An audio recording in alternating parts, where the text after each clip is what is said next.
"Come on, you need to get out there," Sarah insisted, her voice bubbling with excitement. "He's a catch, trust me." I sighed, pushing the takeout container away.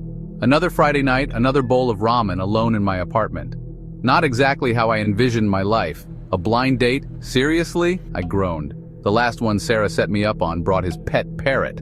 And that was the least weird part. Stop being such a hermit. Please for me? Sarah's puppy dog eyes were hard to resist. Just one date. What's the worst that could happen? Famous last words.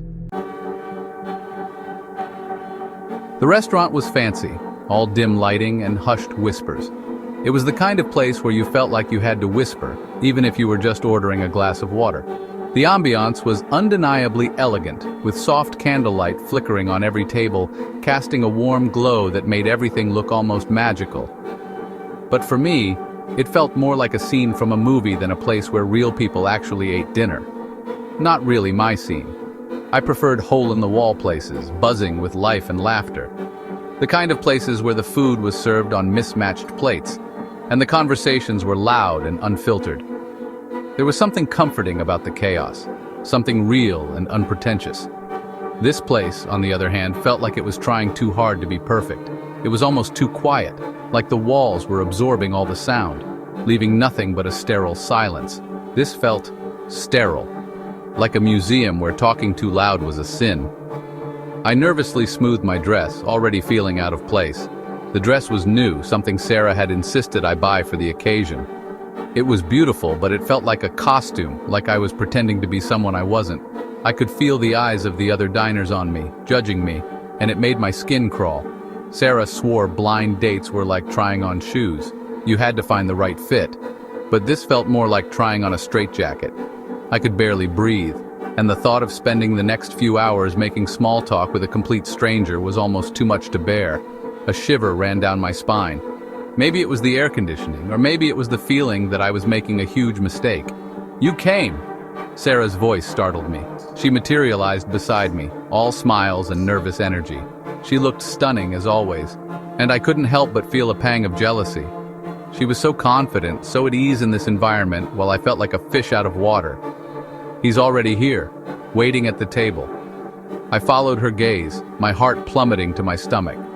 This was going to be a long night. I took a deep breath and forced a smile, trying to summon some of Sarah's confidence. After all, she had gone to a lot of trouble to set this up, and the least I could do was give it a chance. As we walked towards the table, I couldn't help but wonder what he would be like. Would he be as nervous as I was, or would he be one of those effortlessly charming types who could make anyone feel at ease? Only time would tell. As we approached the table, I could see him sitting there, looking just as nervous as I felt. He was fidgeting with his napkin, and when he saw us, he stood up awkwardly, almost knocking over his water glass in the process. I couldn't help but smile at his clumsiness. It made him seem more human, more relatable. Maybe this wouldn't be so bad after all. We exchanged awkward greetings, and I could feel the tension slowly start to melt away. He had a kind smile, and his eyes were warm and inviting. As we sat down and started to talk, I realized that maybe, just maybe, Sarah was right. Maybe blind dates were like trying on shoes, and maybe, just maybe, I had found the right fit. The night went on and the conversation flowed more easily than I had expected. We talked about everything and nothing, and before I knew it, the restaurant was closing, and we were the last ones there. As we walked out into the cool night air, I couldn't help but feel a sense of relief and excitement. Maybe this wasn't such a huge mistake after all. Maybe this was the start of something new. As we said our goodbyes, I felt a strange sense of hope. Maybe this was the beginning of a new chapter in my life, one that was filled with unexpected surprises and new adventures. And as I walked away, I couldn't help but smile. This was going to be a long night, but in the best possible way. I followed her gaze, my heart plummeting to my stomach. This was going to be a long night. This was going to be a long night. He stood up as we approached, a smile plastered on his face. Too wide, too eager, like a used car salesman trying to close a deal. "Matt," he said, his eyes lingering on me a beat too long. "You must be Sarah's friend." His handshake was firm, bordering on painful. I tried to smile back, but it felt more like a grimace. "So," he said, his eyes scanning the room, "Sarah tells me you're a writer. How interesting." There was something off about the way he said it. like he didn't believe it, or like he found it amusing. I couldn't put my finger on it, but something about him set my teeth on edge. The conversation was strained, to say the least. It was one of those dinners where you could almost hear the clock ticking, each second stretching into an eternity. The ambiance of the restaurant, with its dim lighting and soft music, did little to ease the tension. Matt dominated it, talking about himself endlessly. He seemed oblivious to my growing discomfort, his voice a constant drone in the background. His job as a tax consultant, which he described in excruciating detail, his collection of vintage stamps, each one with a story that he felt compelled to share, and his pet goldfish named Tiberius, who apparently had a more exciting life than I did. I tried to interject, to steer the conversation to something, anything else. I asked about his family, his hobbies, even the weather, but nothing could divert him from his monologue. But every time I did, he'd steer it back to himself. It was as if he was in love with the sound of his own voice. "You know," he said, leaning in close, his breath hot on my ear, making me shiver involuntarily, "Sarah told me so much about you." His words were laced with a familiarity that made me uneasy. I froze, my blood turning to ice. How much did he know, and why did it feel so invasive? Sarah wouldn't have divulged anything personal, would she? She said you're vulnerable. His eyes bore into mine, searching for a reaction. He chuckled, a low, rumbling sound. Easy to manipulate. The words hung in the air, heavy and threatening. The hairs on the back of my neck stood on end. I felt a chill run down my spine, a primal instinct warning me of danger. This was no longer just a bad date. It was a situation that felt increasingly unsafe. This was something far more sinister. I needed to find a way out, and fast. Section 5. Trapped like a fly in soup. Panic welled up inside me, choking me. I needed to get out of there. Now. "Excuse me," I stammered, pushing my chair back. "I need to use the restroom." He didn't move. He just sat there, watching me, that unnerving smile still plastered on his face. "Don't be long," he said softly. "We have so much more to talk about." I practically ran to the restrooms, my heart pounding in my chest. I splashed cold water on my face, trying to calm down. What was I going to do? Section 6. Run for your life. I couldn't stay there. I had to get out.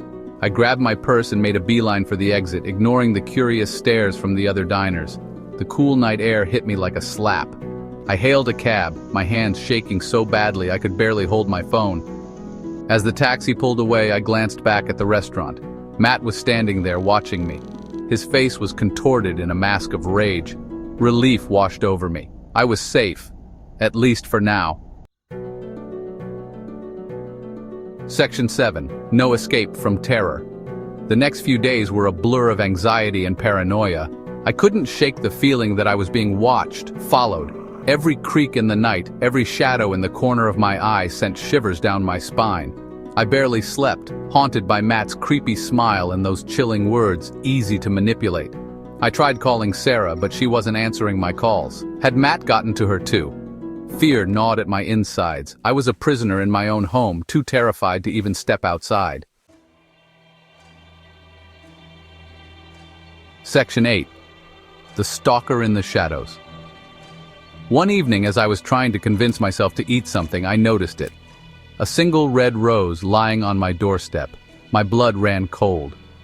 He had found me. Terror propelled me back into the apartment, slamming the door shut. My hand trembled as I fumbled with the lock, double bolting it, then doing it again for good measure. Peeking through the peephole, I saw him, Matt. He was just standing there, staring at my door. The rose lay at his feet, a splash of crimson against the dull gray of the hallway. Section 9. A terrifying revelation. A wave of dizziness washed over me. It felt as if the ground beneath my feet was shifting, making it hard to keep my balance. My vision blurred momentarily, and I had to blink several times to clear it. The room seemed to spin, and I reached out to steady myself against the wall. I stumbled back from the door, my hand flying to my mouth to stifle a scream. The shock of what I had just seen was overwhelming.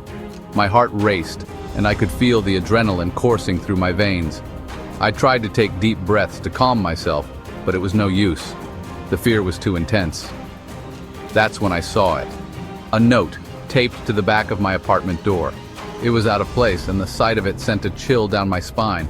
Who could have left it there? And why? My mind raced with questions as I cautiously approached the door. I ripped it off, my heart pounding in my ears. It was Sarah's handwriting. "Don't worry," it read. "He's harmless." The words seemed to mock me, and I could hardly believe what I was seeing. Sarah, my trusted friend, had written this. What did she mean by "he's harmless"? He just wants what's best for you, just like I do. The message was cryptic and unsettling. Who was this he that Sarah was referring to? And why did she think he wanted what was best for me? My mind was a whirlwind of confusion and fear. The words swam before my eyes. I felt a wave of nausea wash over me, and I had to steady myself against the wall once more. The room seemed to close in around me, and I struggled to make sense of what was happening. My thoughts were jumbled, and I couldn't focus. My own friend had set me up, but why? The betrayal cut deep, and I couldn't understand her motives.